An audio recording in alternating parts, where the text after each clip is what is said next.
all this weight.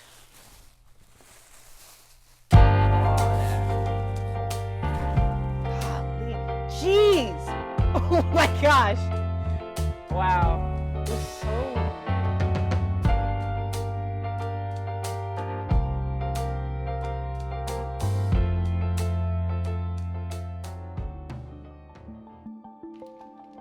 If we want to predate where protective styles came from, obviously it came from Africa, right? And so a lot of times protective styles would be used for actual survival, especially during the Middle Passage. They would braid rice into their hair so that way they could sustain themselves during the journey of the Middle Passage. During enslavement in America, if I'm working in the fields and I'm doing X, Y, and Z, I don't have time to brush my hair. Having plaits, making sure that we have head wraps, those were the only ways that we kind of could protect ourselves. I was going to show those. Yes, I grew up with my mother using these items. They were called straightening combs right here. And I accepted it as a child.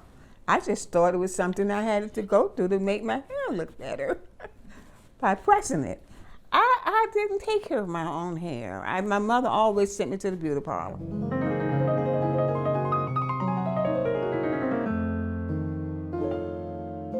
When I first started out being a stylist, I very seldom showed my natural hair, and even then, my natural hair was relaxed. And I started doing Caucasian and Asian hair. I was working with a certain texture.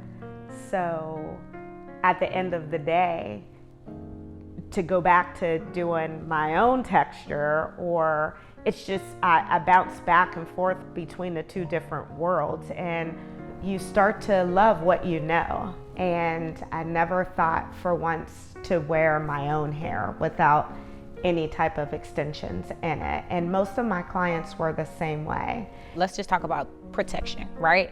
So we're actually protecting our natural hair from the inclement weather, other dirt and debris that's in the air. We're protecting our natural hair with these different protective styles. So natural hair likes to not be manipulated all the time.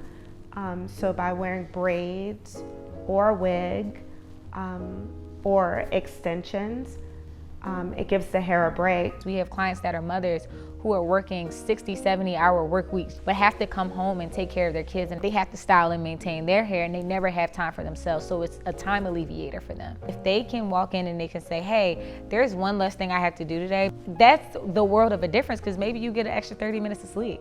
Maybe you get some extra me time. Maybe you can work out with your protective style, right? Instead of having to worry about straightening it and damaging it and buying 50 million products. How can I make your life a little bit easier by just protecting your crown?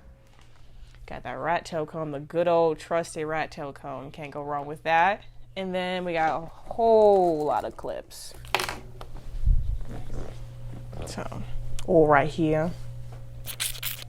I used to have sister locks. I got them when I was 7. My mom did my hair. Mom, I'm tired. I'm tired of you messing with my hair, yanking everything. During the whole COVID shutdown on my 19th birthday, so that was June 12th, 2020, I cut my locks out of my hair. I feel like I really wanted to explore more of my hair, and I was just tired. And also, there was a lot of emotional weight and a lot of emotional baggage that my locks carried. They remind me a lot of my mom. She was a loctician. She made her living doing sister locks and everything. Losing her when I was 14. It's just, I mainly did it for a while after that so that I could preserve her memory and everything. I think I wanted to be me. That was mainly the reason why. The driving force behind me cutting my locks out. Cause I was I just want to do more stuff with my hair. Cause I used to see a lot of girls in high school with box braids and wigs, and I wish that I could do that with my hair. I felt like I couldn't.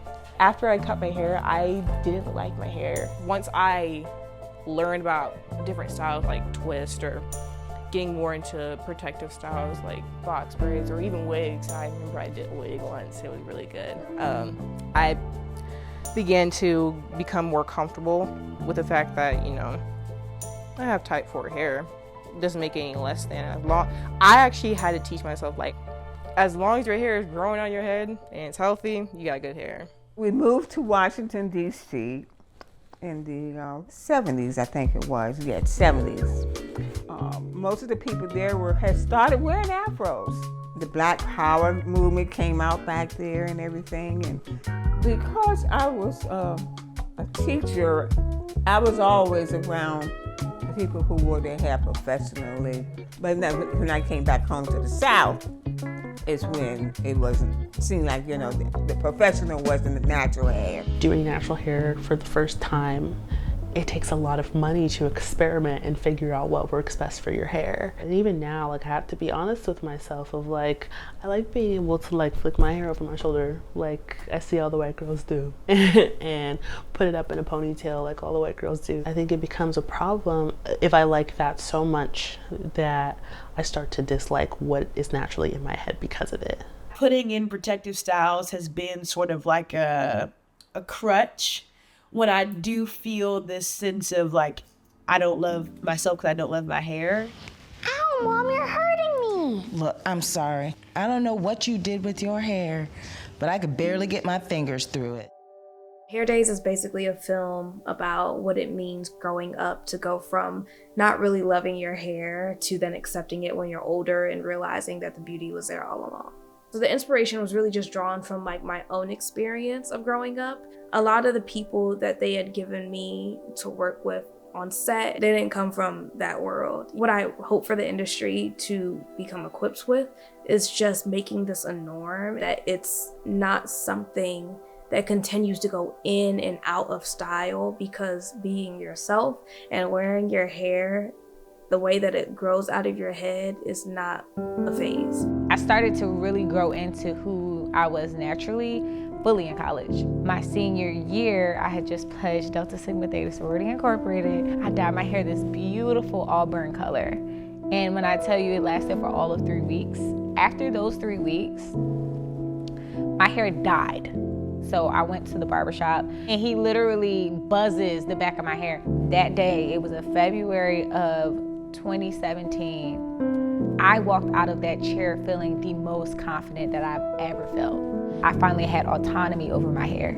I finally had the say-so to say, hey, I'm beautiful with or without hair. Society is telling us that straight hair is the right way, or you have to have a weave, or your hair has to be super long, or there's just so many different barriers. Do you like wearing your hair in braids? Yeah, but it hurts. It hurts. Yeah. But then they kind of loosen up. When I had my daughter, I recognized my hair through her hair. I thought to myself, there's no way I would ever be able to convince her how beautiful her hair is if I don't mimic that myself. And I did the big chop and we look like twins. It was the most liberating thing I've ever done, to be honest with you. I was doing 88% relaxers. So when I came into the salon with my natural hair, it definitely provoked and intrigued my clients. And we started to have conversations of what that might look like for them. How you feel about your hair and yourself and your confidence when you're a child is extremely and directly impacts who you are as an adult. I think that there just needs to be more well-rounded education to everybody. Celebrity stylists, as well as celebrities themselves, are advocating for them to wear their natural hair and protective styles on screen to red carpets and making them look elegant and beautiful. I'm very elated about that, but there needs to be more done. I love being able to wear my hair different. I consider that to be a luxury of mine, to be able to express myself that way.